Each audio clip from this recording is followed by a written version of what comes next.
it wasn't necessarily the Casio that had any real impact on how that game ended. And you think again about what the bans were, Jace, Aatrox, Camille, was largely about Noguri, right? And we also had the pre-match where Peanut, Cuvee all talking about how good Noguri is, the top laner of DAMWON Gaming. The issue with just banning out top lane carries that are in the meta is that Noguri will just say, what about GP? What about Quinn? Rise. You know what I mean? He'll always have something. He has an extended bench because he's a carry player.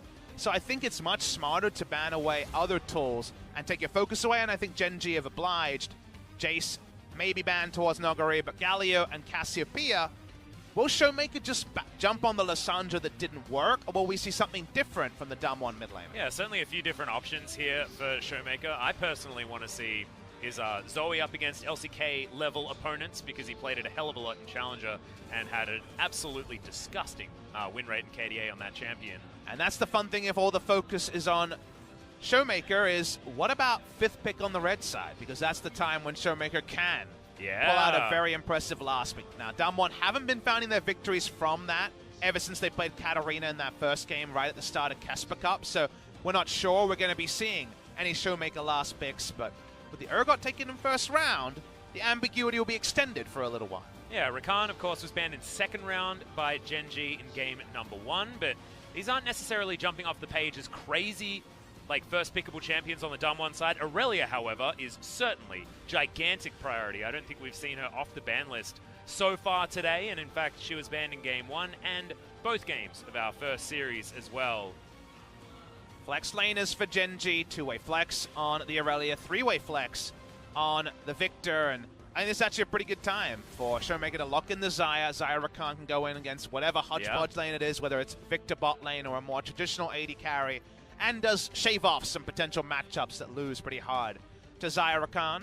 And now this is at the cost of a Ezreal. jungle, though.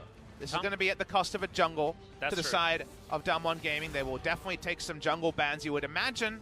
Probably time to start loading in the Kha'Zix ban, even if that matchup has been successful in the past. You can imagine the Canyon does have a few other options, but I certainly agree with you. Make sure that you can tighten that champion pool as much as you possibly can. Ezreal to be banned away, followed by, most likely, that Tahm Kench on the side of DAMWON Gaming just to get rid of as much comfort for Gen.G as possible. Kha'Zix, like you say, taken away. And there's the Tahm. Didn't even need to think about it, apparently. See what Canyon will play. As Camille looked pretty clean in the Casper Cup, but Camille priority is definitely lower and lower, and Sejuani was always a matchup where she could just ult you in the mid-game and you got turned on and died if you weren't already way ahead. So we'll see what the Gen.G choice is here. Double banning jungle is definitely one way to go, but they won't. They'll ban away the Rise. Very interesting here. Wow. It is a Noguri favorite. Nuclear plays in the bot lane as well, and Showmaker's played it in the past, so I can understand it to some degree, but it's not like Rise excels against the matchup they're in, and we're going to see an oldie but a goodie. That is an oldie. We're going to see the champion that only we saw Tarzan dare to play in Casper Cup. We weren't convinced of it at the time. It went on to win, but it felt a bit in spite of the Taliyah pick. We will see Taliyah jungle, another strong skirmisher that it's going to be very difficult for even buffed Sejuani to outdamage. The thing that's really exciting now is that, yes, we get to see this cool bottom lane picked up. Leona Varus is certainly very high octane and does give you that Leona counter matchup into the Rakan as well. A lot of power there. But now Showmaker does theoretically have that counter pick option there in the mid lane. What's he laning against? That is the Aurelia, question, I guess. Heavy expectation, but no guarantee, and they're going to take Vladimir for Noguri most likely. Who's laning into who right now, I guess, I think is the question. Noguri looked fantastic on the Vladimir in Casper Cup, so almost certainly going to be the choice. That's the one SKT fans will remember, the hard carry champion for him, to eliminate SKT from the Casper Cup. That means it's most likely to be this Vlad versus Victor matchup.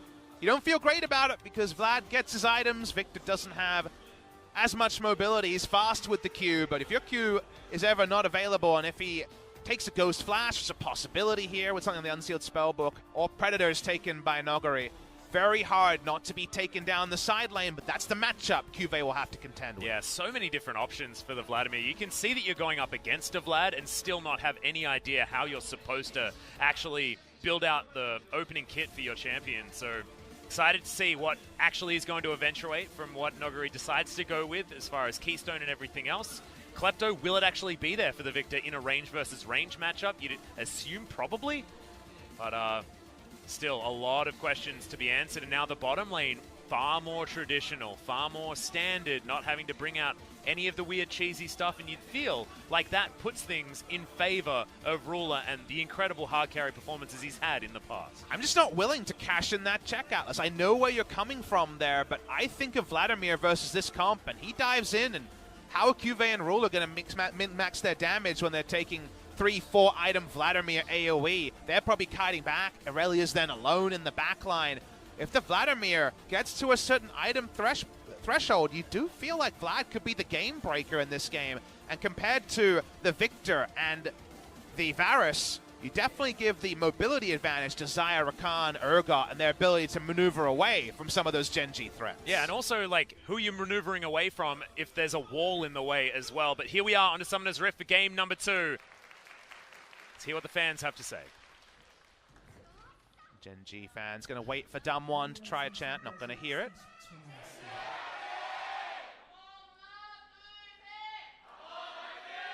Chants come in, and Atlas, the reason why the camera lingered is that's Crown skin being worn by Canyon, so a bit of gamesmanship here.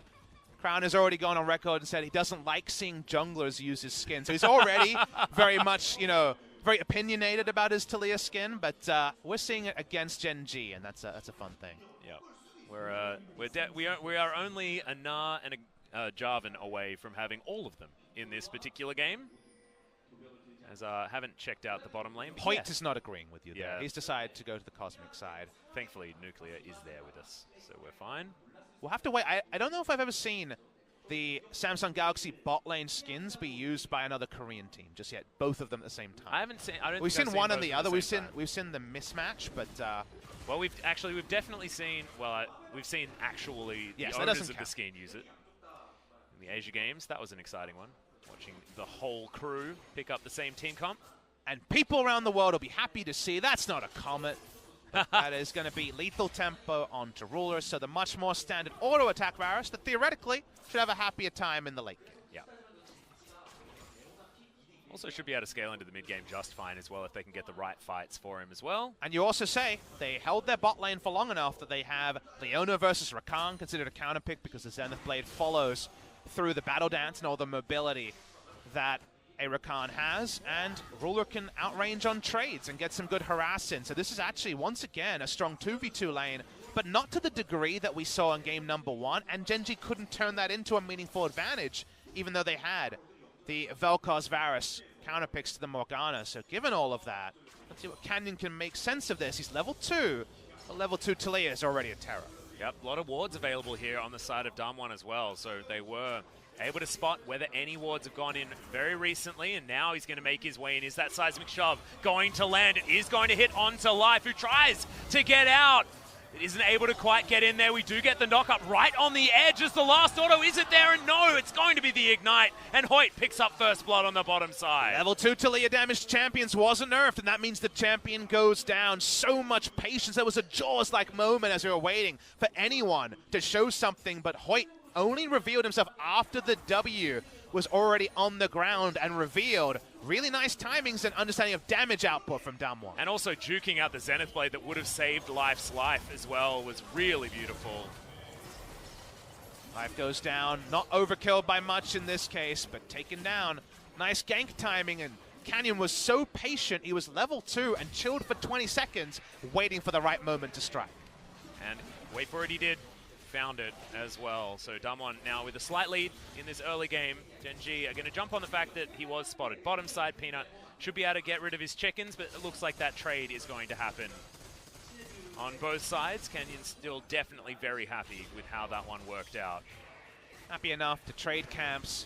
He took both his big camps, so no worries about getting 3 buffed by the enemy. Hoyt and Nuclear already recalling a range. Don't see that often as Rakan versus Leona. Cool thing about it is I guess they can just right-click each other and both head out at the same time, as Life has to overextend to try and deny that one while Ruler is busy clearing out the minions. Got your answer, by the way, because it's not a range versus range matchup. Going to be just going for the summoner area for some poke trades is QV. In the early game, before you get 5 points into your transfusion, it's relevant, but obviously Vladimir has plenty of sustain coming up a lot later. Yep. Phase Rush being picked up by Nuguri as well, so not necessarily the most common, as Peanut turns up in the nick of time and is going to land a lot of damage. The Seismic Shove is going to at least get him out. Zenith Blade is going to knock down a lot of those Little rocks on the ground, but that is not going to be enough for Canyon to survive through it. It will be a trade as life falls down once again. 1-for-1 probably feels a bit better here for Gen.G. Really interesting that Canyon never used his flash in that engage. There were a lot of follow flashes available, but holds on to his summoners. They get a 1-for-1, but it requires the time of the Urgot, I assume, teleporting to bot lane instead of teleporting back to mid lane. We get the confirmation of that, yes. Remember, his flash is open. He can just flash over the fat part of the wall is what I was trying to get to. But instead, they're just hoping that he could escape on a sliver. Not to happen. They get the confusion there, and the damage comes through. But Showmaker, instead of teleporting to mid lane, comes bot, loses half a minion wave, but the answering kill and the flash still, importantly, available for Taliyah. Yeah, it does mean it will still be an advantageous trade here for DAMWON. Keeping that pressure up on the bottom side is especially good, but Ruler does have an advantage here with the big wave pushing in as Canyon spots Peanut there poking his head out for that moment. And Fly with a big minion wave to deal with won't be able to back up the Sejuani as Showmaker turns up. And that will mean Rift Scuttler should go over to Canyon as Peanut with a little bit of damage down, but pretty comfortable as Permafrost is going to be denied by the Disdain. Importantly there, they know Showmaker's not level 6, and they can check in with their mid laner and ask Fly, hey, how far are you away from level 6? They know there's not enough experience for it, so no chance of the level 6. So it would mess up the potential 2v2. So it's just Peanut trying to stick around and maybe smite away a minion. And speaking of level 6. Yeah, Fly's got there. It's not the same sort of matchup where you're seeing a mage and you're like, well, Aurelia just kills them at level 6. And that's actually rewind further, Atlas. Uh-huh.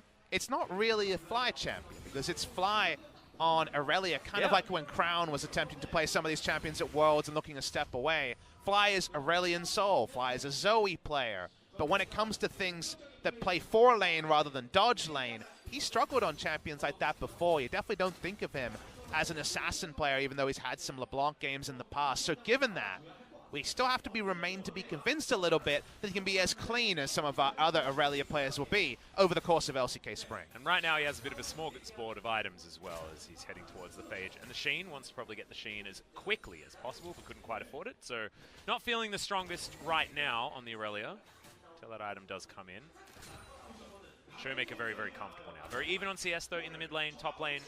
A similar story, but Noguri with a slight advantage. Life down here on the bottom side. Ruler still making that Q look like he's building lethality, but he's not. He'll draw a Cutlass now in his back pocket. And with his support dying twice, you'll notice still up in CS is Ruler, because the Varus does very well in the matchup. Again, it was a first round Zyra Khan, so there was plenty of rope given by DAMWON Gaming to Gen.G, but they already subverted expectations in game number 1 after counter picks, and we're still waiting to see Gen.G actually find a kill in the bot lane during the laning phase in either of the games. Yeah, and also, both of those kills, at least contribution went to Nuclear as well. So despite the fact that he is behind a little bit in farm, he's still doing absolutely okay as far as his trajectory towards those first 3 items. Peanut gravitating towards the bottom side of the map alongside Canyon.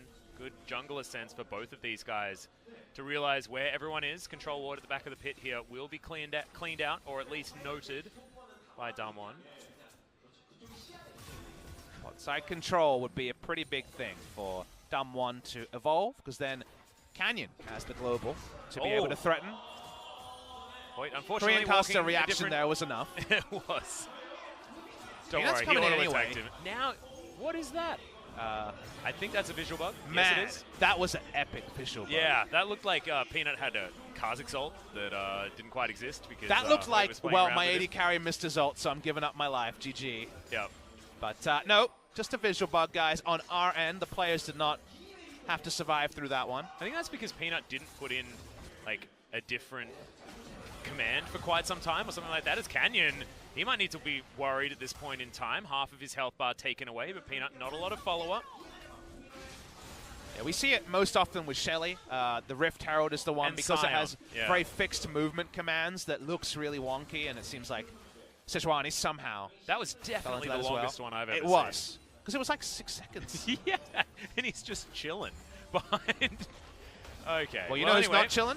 Life. Life is, oh no, still going to be able to use the flash to get over, but I actually thought that he'd shorted the wall there a little bit too much. Hoyt, in his attempt to be charming, charmed the minions, because he was a bit too frisky on pulling the trigger on that one. That means ult is down. Always a potential to turn this around for Life, but yep. Couple of summoners blown, but nothing else in the bot lane. Yeah, not a lot of, as far as time is concerned, for both of those ultimates as well. Weave as well as the quickness should be available relatively soon. See whether Canyon is going to make another bottom lane journey. Right now, heading towards top side, where his only camp that he has on the map is available in the Krugs. Just CDR abusing from Nogari for now, but eventually will have a lot of impressive items to his name. That was a little bit frustrating for Hoyt, who wanted to just join in on Nuclear's back, and then Nuclear decided to cancel it. So he looked a little bit foolish.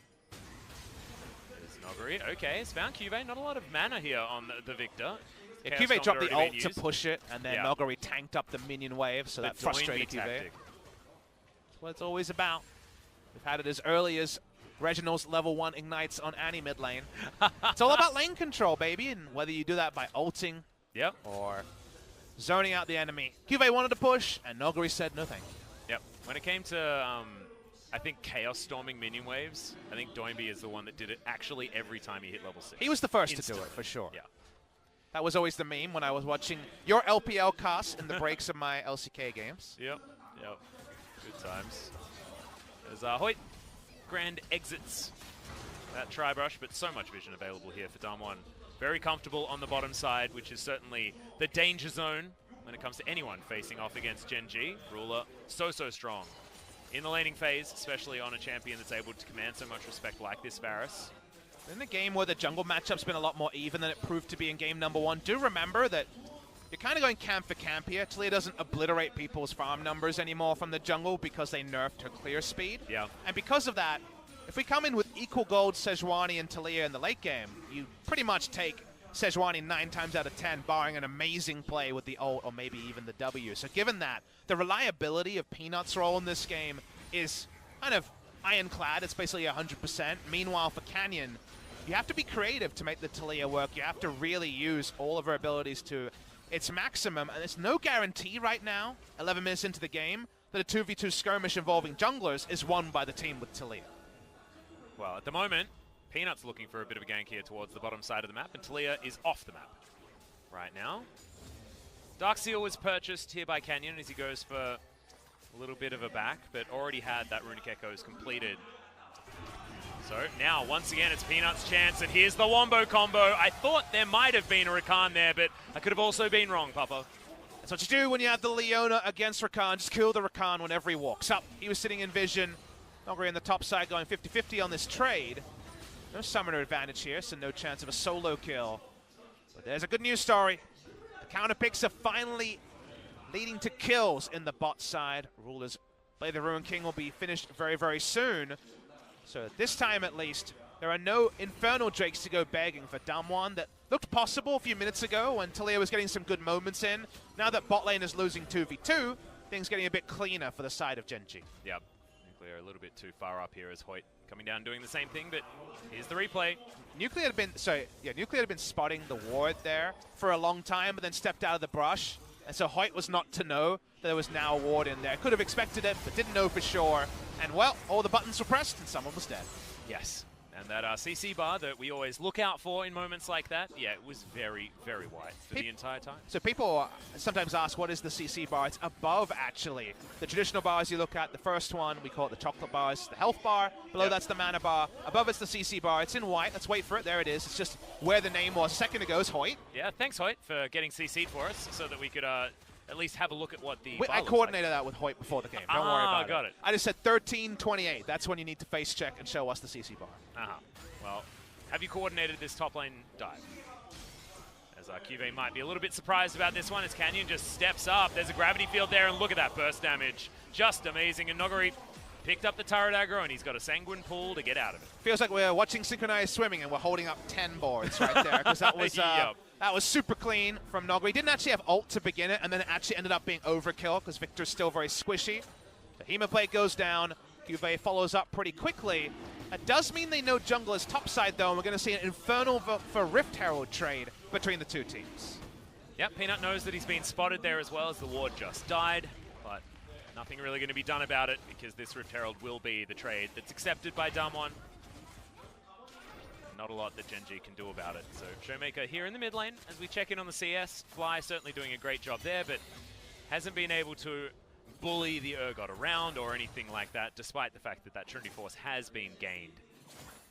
Black Cleaver on the side of Showmaker, not exactly the same kind of power spike. This is one of those rare games where we have, carries on both sides. We have 8 carry champions. This guy has 7 in a Sejuani, but she does enough damage these days. Yeah, it feels like a carry. We're actually, the Infernal for Rift Herald trade, which is usually pretty 50-50, right? Because Infernal's so good with 1 stack, and Rift Herald gets you a big lead pretty immediately. It's not a scaling Drake, for example. Yeah. But this is one game where I think DAMWON Gaming would have probably preferred the Infernal, just because they had the Vladimir, and that would have made the time for which Vladimir reaches critical mass and kind of wins the game alone a little bit earlier.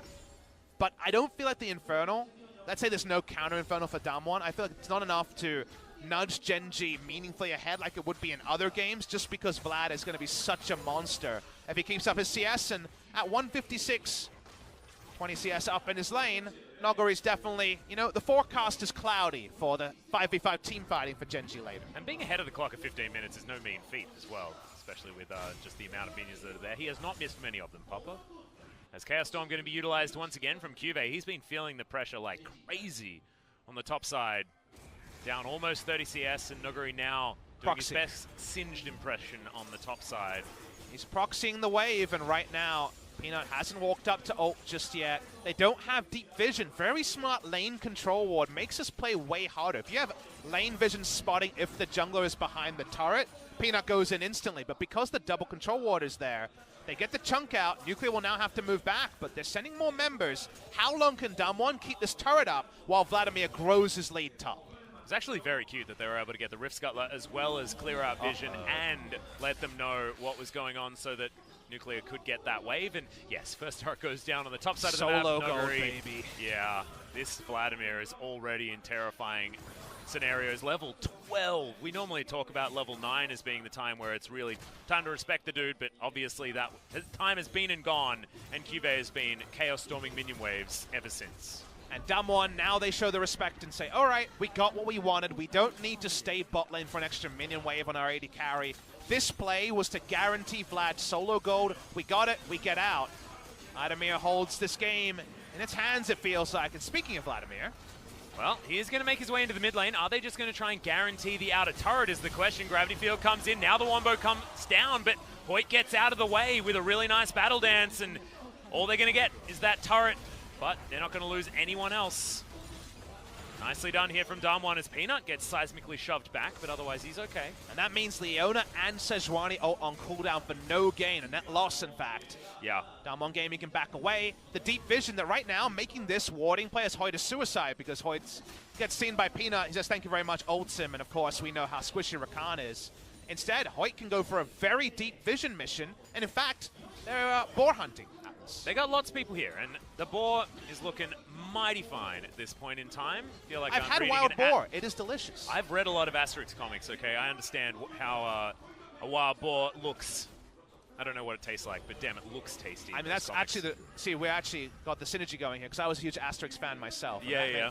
When I finally got to eat wild boar, it was a great moment. It didn't disappoint? No, oh, it man, didn't. because I've actually been scared because I don't want to ruin that image in my mind of the most tasty thing ever. Recommend it. All right. Maybe we can go for boar sometime. This game number 2 hasn't been as much of a bore as game number 1, which we appreciate. I think, yes, I agree it was slower. It was definitely slower, but game number 1 had a lot of intricacies and interesting stuff to it. I still was a big fan. Hey, not everyone is about, different strokes versus different strokes. Kind of situation going on there. We got all of those things going on this particular game. Nuclear comes in, wave clears. The 30 CS lead to Ruler in the bot lane is probably the most apparent thing, but right now the items aren't the oomph items, right? He's got a Merc Treads rather than the Rage Blade.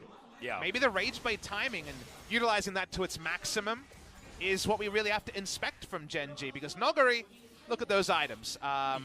He wants a death cap, a pretty sweet hat, and also maybe some move fast boots, pretty fast. And that move fast orb as well. Yep. The Spellbinder wants to pick up one of those if he can find it. Let's just go as fast as we possibly can. But he put the brakes on it. He was like, hang on, I'm doing really well. I'm just going to buy 2 of the biggest sticks in the shop, and let's turn it into a hat and go to town. Nogari from a flank is probably going to be a multi-kill. So because of that, Gen.G have to be pretty on point with how they play this Drake. Notice it's not a Infernal this time, it's Peanut. Yeah, taking way too much damage there as the Arctic Assault was very late, but they just explode the Vladimir. It was all a bait the entire time. They trade 1-for-1 as Fly does end up going down, but that's not the team fight that DAMWON wanted. They wanted to find a whitewash there, and instead they find themselves without their Vladimir. And in desperation, they use multiple summoners there just to get a kill out of it because they're so worried that with Noguri dying instantly, this could happen. He's in so much trouble. Cube still does a heck of a lot of damage as the death rate, not quite enough, but the Chaos Storm got him the heck out of that fight, and Peanut has already started off this Drake. Health bars are what we need to be careful of, but Ruler still has a piercing arrow, and we've got 6 seconds on a teleport Vladimir that Gen.G needs to respect. So important that they blow up Noguri. Ends up being a 1-for-1, but because of the teleport, that's the last point that we have to note. The teleport being up means that they have to back away. It's also only an Ocean Drake in comparison to the Infernal. Noguri comes in. Let's watch for a W timing. The CC bar once again is there, and it never actually ends from just the Glacial Prison being enough to take him down. And it was so strange because it looked like Peanut had just AFK'd from his computer or something weird like that, but capitalized on it beautifully. Noguri has not gone for Merc Treads this game. He has just stuck with the, I need to be an AoE burst threat build, and I can't fault him for that, but you have to be safety first with your use of the Sanguine Pool then. You can't afford to be backloaded or try to dodge an ability with that. Instead, turned upon, dispatched, and that does slow down what was feeling like an advance from DAMWON Gaming. In fact, if you inspect the gold, there's nothing to split the two teams. No, it's exactly the same now. DAMWON even a turret in the lead, as you can see Fly making a visit towards the top side, so might be able to actually even out what is the standing gold on the map, putting Gen.G in the lead, largely to do with the fact that mid lane and bottom lane are ahead. So we need to start looking at the team compositions. Will the Vladimir be the immovable object? Will it be Gen.G behind Ruler with this far more DPS-focused build, able to make their way in the late game? And I think everyone's thinking, let's hope it's Gen.G so we can see more out of this matchup, because it's been so back and forth and so interesting with how it's been worked out. Turret traded will be the answer here, as Peanut unable to steal away the Krug camp from Showmaker. And waiting also to see what Fly can get out of Aurelia, because if this was BDD on Aurelia, we'd really be sliding the game more to the side of Gen.G. We'd be saying things like, well, if not for Vladimir, everything's lined up. Aurelia should be able to look at Talia, Xayah, or Rakan and basically one-shot them and get in and out very easily. But because this is Fly, I believe his competitive debut on the Aurelia, given that particular fact, we are going to be waiting a little bit more and see if he can fulfill the potential the champion innately does provide. Did land that Vanguard's Edge, so that's certainly something to put into the bank as far as doing well. Someone now starting to extend an advantage, able to open up a few more camps for themselves, get a little bit more invading done. They do have the extra turret under their belt, despite that trade happening earlier on. Peanut waiting in the wings. And could this be the time where Canyon starts to slip off as far as his relevance, and Peanut starts to improve as far as his, as he gets tankier and tankier, providing that front line that Gen.G needed. So let's tell you what you need to look for. So here we go. Yeah, lands the ult. Peanut trying to demonstrate that for us right away, as Chains of Corruption not going to get in there as Canyon does his best to escape, but there was no getting out of that one as Cube just plops the Chaos Storm right on top of him. And a point I wanted to draw our viewers' attention to, really in the spirit of that discussion, Atlas, is that the choices DAMWON have made against Varus, Sejuani, Leona. Basically, a pick CC train that never ends. Yep. There is a cleanse on Nuclear, no QSS, and Canyon's choice was to go Sork, Shu, Zonias, which says, I will not make the mistake of eating the first CC. I need to be about my positioning and choosing the right times to push up. They chose the wrong time, and Gen.G have a comp that will punish you to the biggest possible degree, and especially as the Smite wearer, you can't make mistakes like that. You have to play towards your item choice. If you choose no QSS Mercs, you can't face check like that. Yeah, and Canyon, of course, going for those Sorcerer's Shoes very early. In fact, I think it was immediately after completing that his first Runic Echoes. Just wanted to have the power now, which is what Sorcerer's Shoes certainly gives you. I can understand that thinking, but I'd probably bring it back. Noguri now has that sweet hat in his back pocket, building towards what could be a few different items, but Zhonya's does come to mind if he wants to even things out on the Zhonya's count with Canyon. Don't have the secondary trees here, but knowing it's sorcery, wonder if there's a Gathering Storm also onto Noguri. Could understand Scorch in a squishier matchup, but I am hoping there is the Gathering Storm there, because right now the fat stacks are already started 20 minutes into the game. He's going to need as much as he can as well, because now Ruler's gone back. He's got himself some Mercury's Treads as well as the Hex Drinker. Might get a Wit's End later. You know, this guy is not going to be touched by a lot of magic damage. A lot of it going to be about Nuclear getting off these feathers in the right spots and Showmaker really putting him in the grinder. I'm actually not 100% clear whether Peanut actually has enough health for his Warmog's passive to apply. I know the nerf was there and required I think Kindle Gem and changes, but he's got extra per level. She got extra per level health, remember, when her passive was nerfed. So I'm actually unsure about the break even on it. It's above 3,000, isn't it? It looks like we can tell visually. Yeah, it's so about he is above 3150. Yeah. So that's cool to know. So I guess Cinderhawk Warmog's probably now the go-to. No Kindle Gem required like there was before. I think it's about level 11, level 12, when you get those two online. Yeah, So previously you needed kind of a Kindle Gem into a Knight's Vow, but with the extra health per level, getting that confirmation now that you can go back to the old build and for 2 items be a very beefy Sejuani. And also go in, use that beef, and then come back out again, and then everything's okay. They do get themselves an Infernal Drake here to DAMWON. There's going to be 2 available for them, augmenting their Ocean Drake they already picked up.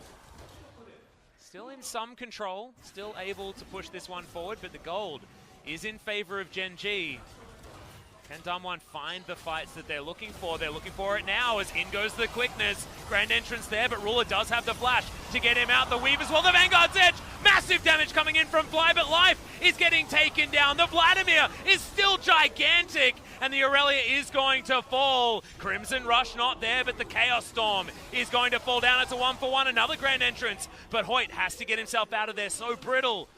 DWG continues to fight because TP is still up on the Vladimir. Wanted to bait Gen.G and continue to play this out. They won't get that particular reward, but that was a lot closer than we might have expected. Showmaker missed his ultimate at the start, so there was no fear beyond death to be potentially arming. DWG walks up. Yeah, Cube, the flash from Nuclear, actually just trying to burst him down. He's so close to death, but is going to pick up the kills. And now Life, there is nothing he can do. He's a facilitator, not a killer. That Zenith Blade is not going to find Nuclear, and DAMWON Gaming steal all the kills and the turret. And that is some next level calculation coming through from DWG Gaming. The subtitle of this season, it feels like, is all about the advance of the new generation. Griffin the big favorite because of their domination of Kesper Cup and impressive performances last year. DWG are the other new hopefuls joining them. We watch the replay here. It begins with a Talia wall into an excellent engagement. I love this as set point play. The ult doesn't get any value onto Ruler, so no fear beyond death. And while they start the advance here, there's no further capitalization, and Ruler can't get too many autos into the fight. And Showmaker's Disdain actually just pulled the Aurelia away from Hoyt so that she didn't have time to activate, had to go straight into the Hourglass. Oh man, there were so many things that went on in that very small window of time. I feel like it has happened to League of Legends. People have been saying a lot about it being a little bit more bursty these days. Certainly does mean that there is so much more going on that we need to think about. That was no exception in that particular fight. And everything going to hell afterwards in a handbag. Now, because the Baron was taken during the replay, that's a really big tipping point, and you better hope you blow up Vladimir before he starts pressing his buttons, because the Void stuff is now done. I like how he's never bought a stopwatch this game. Why would he need one? I like how he bought a Fiendish Codex and the Amp Tome. He's like, oh, I'll build a Zhonya's. Things are going to be great. As maybe interrupted here as Canyon gets a flick back on Peanut, but he's got the Warmogs. He's going to be more than happy. There's a sidestep on an unseen ultimate there from Varus. So Varus ult on cooldown. Kind of a donation, a gift to the side of DAMWON. Showmaker himself with no flash gone cleansed, just so he can walk up and face check Brush and have a QSS effect. Stopwatch up on the Xayah and also the Talia. And the classic Weaver's Wall just to get them out of the way of this turret as the Baroned up minions. Not going to go down anytime soon, and this one is about as free as it can get. DAMWON looking so clean with their macro play all series long. That was our question for them when we started this. It's continuing to look good as they want to blow up the Vladimir yet again, but he gets the Sanguine pull-up. Hoyt able to stop the Leona from being able to further CC the Vladimir. They managed to pick him up before he can get out of there again. Of course, Leona not so good at doing that, and already Showmaker makes his way to the mid lane. They just don't have the burst damage to kill him, even though his pull was late. It didn't matter. That means they lose out in every single way. Showmaker gets most of the inner turret. Bot lane inhibitor turret goes down, and Gen.G, they're on the ropes. Yeah. This Nexus, only a couple of turrets there, but Noguri, he's just going to get rid of the champions underneath his ruler. See you later, mate. You are not going to survive that Hemo Plague as 2 members die in the blink of an eye. Fly looking on in horror from the relative safety of his fountain, but how much safety actually is that? As life turns up, wonders why everyone is dead. You're going to have to go home. It's a 2-0 for DAMWON Gaming in their debut game at the LCK. What a statement to be made by the new challenger team, now LCK rookies, a 2-0 over the runners-up of the Kesper Cup in Gen.G. A fitting answer to the question of, okay, DAMWON were 3-0'd by Griffin, Gen.G 3-0'd by Griffin. Which of the teams is stronger? Triumphantly today, we can say DAMWON Gaming. Noguri has this Vladimir that he's had up the pocket. It worked against SKT, it works against Gen.G, and when the clock strikes Vladimir, DAMWON Gaming take down Gen.G and show us they will not just be Scrim Gods, they have something to show in LCK Spring 2019. Yeah, Scrim Gods, Solo Queue Gods, and now, in their first game, undefeated so far. Noguri, all of that hype, but still able to deliver a well-deserved bow for DAMWON. Just fantastic. And the fact that both of the compositions that they used to dismantle Gen.G was so different. So different in almost every single way. The way each lane was played out. Very, very varied, but still, same result. And a good indication of a point I made at the start of the broadcast, where I didn't expect there to be any agreement on the meta. DAMWON's read is not that we need Sejuani, it's that we can run a high-tempo champion, carries in the top side, and just make it about multiple threats rather than just, hey, let's simulate 2017 spring, tanks in the jungle, fighting through an 80 carry meta. That's not happening here. They're having multiple threats. Noguri is the carry threat, and he also justifies all the attention paid in the trash talk before this game, because he was the god Noguri in game number 2 that carried DAMWON Gaming to the victory when push came to shove. As I tried to say a couple of times at the start of the game, it becomes the point where Vladimir feels like Vladimir Orianna shockwave combo, sorry, a Malphite Orianna shockwave combo alone. He gets in there, you can't peel him away, and his AoE damage is insane. The death cap was the first instinct, and the last kill, the greatest indication. Yeah, Noguri just so dominant, and both on late game carries. First the Gangplank, then the Vladimir. Be no surprise if he picked up that MVP. We'll be finding out about that one very, very soon. But if it's Canyon and Noguri that come out as both of our MVPs, then I guess all of the thoughts that we had coming into this series have really been validated, because they were definitely the players to watch throughout the Kesper Cup and had a lot to be spoken about. And I'm so glad that they've demonstrated exactly what they're capable of in their debut match here in the LCK. If you're a team looking to deal with DAMWON Gaming, the only reliable way we've seen to shut them down is not kill Noguri 10 times. We know he's still going to push up on a Victor and die. It's control Canyon. If Canyon is second to the plays, if he's being shadowed by Tarzan or something Score has done to junglers in the past, I feel like DAMWON's game plan falls apart a bit and you see their rookie tendencies. But while Canyon wasn't the star of game number 2, he was in a good matchup skirmish-wise. Sejuani, of course, much more about the setup. They never gave any chances for the Sejuani ult to punish them in a meaningful way. And then a couple of Talia wars later, Vladimir did the hard work, and the game was well-deserved victory for the side of DAMWON. Yeah, absolutely. And also able to get that first blood for the bottom lane as well, which I think would have been imperative. Otherwise, we saw what Ruler did anyway, despite that. There was a 2-kill lead going over to DAMWON Gaming, but still Ruler was ahead by about 20 CS, just dominating both of those players. So having a good time down there still, but just wasn't the same at the end of the game. And you know why we're lucky, Atlas? Why are we lucky, Papa? The team I would have had most likely to fall off the top 7, bottom 3 divide would have been DAMWON, because they're the most unproven of the top teams. They've already proven that they're around. I think Gen.G will grow and grow some synergy, because once again here, they couldn't really integrate their tools here to actually organize it into something that made sense over the course of 30, 35-minute games. They'll go back, they'll learn from this. They have a very organized and experienced coaching staff, but well-deserved victory, DAMWON. Yeah, absolutely fantastic stuff. And I like that you bring up the fact that Gen.G, you know, they will grow and evolve. They dropped their first match, I think, Kongdu Monster, when we saw them in 2018. We are going to get some highlights here from the game. And this was how it all started. Canyon lands his first seismic shove and feels a lot like TF in his first Destiny. If you land your first one, you feel pretty good about the rest of the game. And then this is a really clean turret dive we saw on the top side. No, he didn't even need to ult, but understandably just used it because it came off cooldown. This is where Canyon walked up too far, and this is a rookie mistake. And solo queue get away with this, but going up with no cleanse and getting killed was no surprise whatsoever. When the good news started rolling in for DAMWON, it really went to the next degree. This ended up being a lot closer of a fight than we might have anticipated. 1-for-1 as it extended, but after this, DAMWON never backed away. They loaded up and went more aggressive, and if you remember, it was the turret dive into the Baron that's on screen right now that really allowed them to close out the game. Yeah, and Cuvée thought he was getting the jump on Nuclear right here, and instead he was sealing the game for Gen.G because Nuclear just turned on him and said, well, I got an Infinity Edge now, man. I'm just going to kill you. And he did. Felt like that was that. Right now, if you look at two squads and say, well, I know more of the players on this side, they're the favorites. Never has that been a more risky way to do your tipping atlas, because Gen.G have a collection of pretty well-known players, and yet DAMWON was significantly better than them. Griffin was the first warning signing.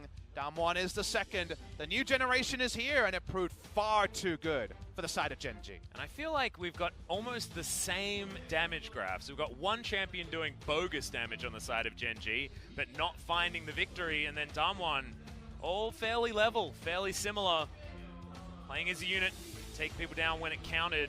And of course, Vladimir is going to take a lot of abuse and then heal it all back up again. So you could imagine that the Victor is going to be doing a lot of damage. And it was a lot of AoE abilities ticking, but not actually in life-threatening situations for the side of DAMWON. Again, it's the sort of damage that frustrates you, but unlikely to be lethal. And that was the big separator there. We didn't get late enough for Hemoblade to be doing like 8,000 damage in an AoE. We weren't too far away. Look at this. Novery will not pick up the MVP.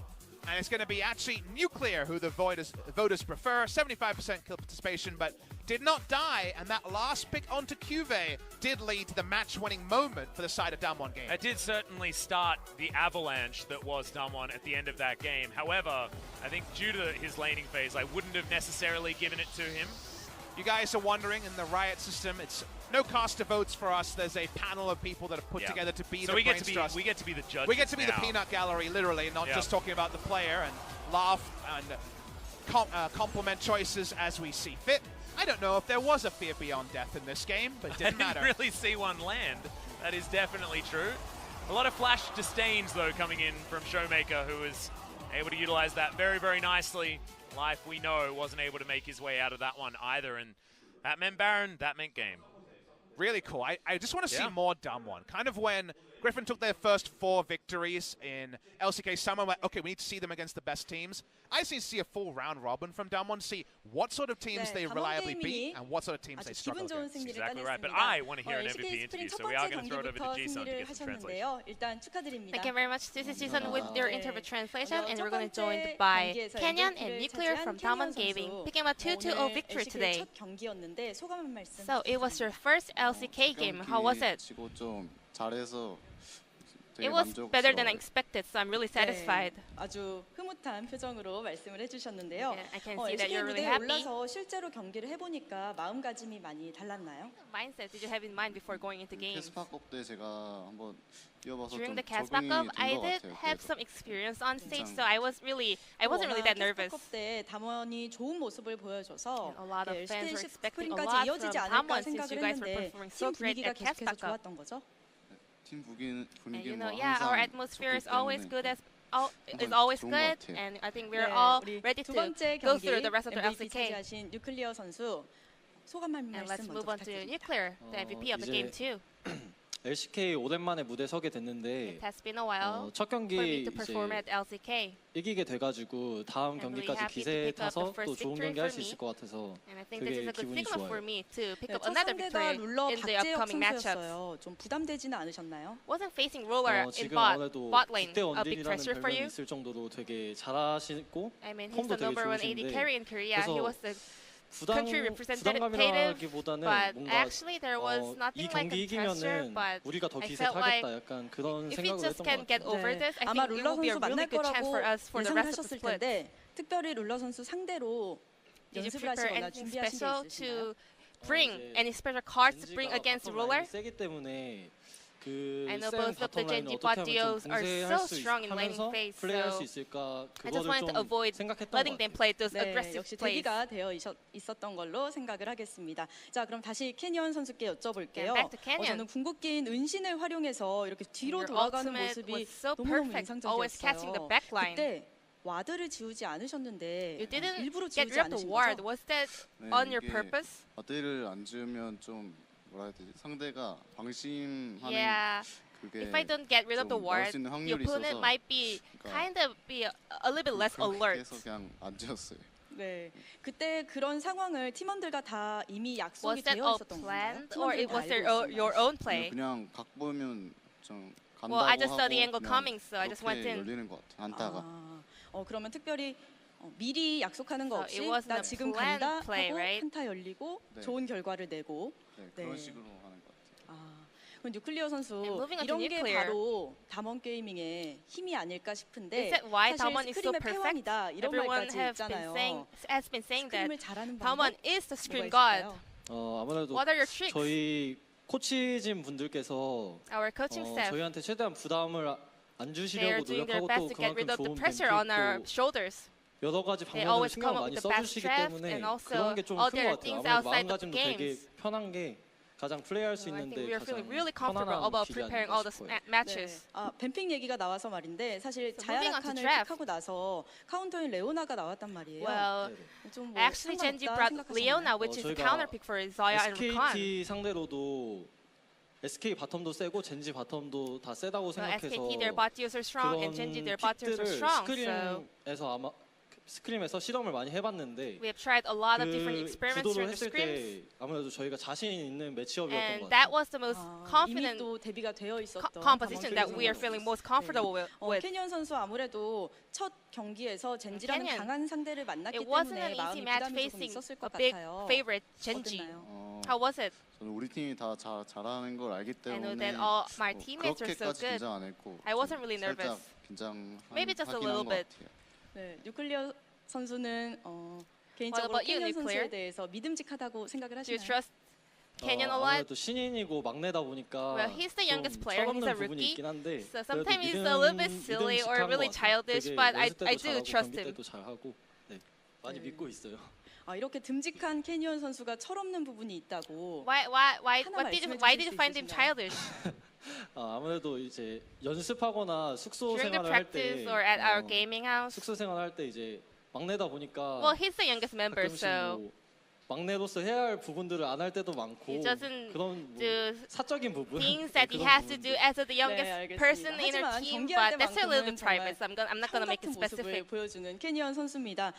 네, 특히 첫 번째 경기에서 활약이 So moving on 엄청 to game 인상적이었고요. MVP 몰표 받으셨어요. You have all votes on you. 축하드립니다. Congratulations. 뉴클리어 선수도 And Nuclear, 축하드립니다. you too. 감사합니다. 네, 저희 마지막으로 이번 So lastly, LCK 스프링 또는 이번 해 끝까지 is 멀리 there 가서 any last word, 가고 last message 한 말씀 about 들어볼까요? LCK this split or this whole year? 항상 그 좀 게을러지지 않고 열심히 해서 계속 잘해지도록 하겠습니다. I'll keep on working day and night and 이제 do my best 저희를 for all 처음 the 보시는 games. 분들 많을 텐데 I know we are new 재밌는 경기 faces. 앞으로 또 많이 I'm gonna promise 해가지고 to bring much more 저희한테 exciting games for the 입덕하실 수 fans 있게 and 더 become our 열심히 fans. 하겠습니다. Make you guys become our 감사합니다. fans. Thank you. 네, 와 박수가 나왔어요. 오늘부터 저도 It's a 입덕하도록 warm 하겠습니다. round of applause 지금까지 going to you 캐니언 guys. 선수 And 그리고 this will be 뉴클리어 the end of 선수와 the interview with 함께했습니다. Canyon and 저희는 Nuclear 내일 from 만날게요. DAMWON Gaming. Thank you. Thank you very much for the translation as well, G-Sun. And that is going to put a close to our first ever Lowell Park LCK experience. So glad you guys could hang around with us. It was a really, really great day. A lot of stories take away. DWG Yeah. Gaming already the big surprise in terms of results. Tomorrow we come back with a couple of fun matches. I'm really looking forward to match number 2. Kingzone versus finally debuting Casper Cup champions Griffin. Griffin are going to be looking to repeat their heroics of the first round robin of summer. They went 8-1 in that round robin. Hard to go much better than that. That's exactly right. And Kingzone looking to try and prove themselves because they went 0-2 in the Casper Cup and didn't look that great True. at all. They've got a very new roster, very familiar faces certainly with Pawn and Def joining that lineup, but see exactly what is going to happen. Their former team, KT, is going to be taking on Hanwha Life Esports in our first matchup of the day. So Hanwha wanting to get some redemption from what was a pretty woeful Kesper experience. KT Rolster come in as LCK reigning champions. Exactly. Now, of that starting lineup, they only have Smeb and Score. Everything else is changing, and who knows, was the one preferred, and also Score was having some medical issues, means he didn't play in the Kesper Cup. Even just seeing Score in Low Park will be a treat, given this is expected to be his final year of competition. They come in heavy favorites against Hanwha Life, but we'll see how good they really are. Yeah, exactly right. And of course, did play brilliantly for KT as well, but that's going to be it from us. Thank you.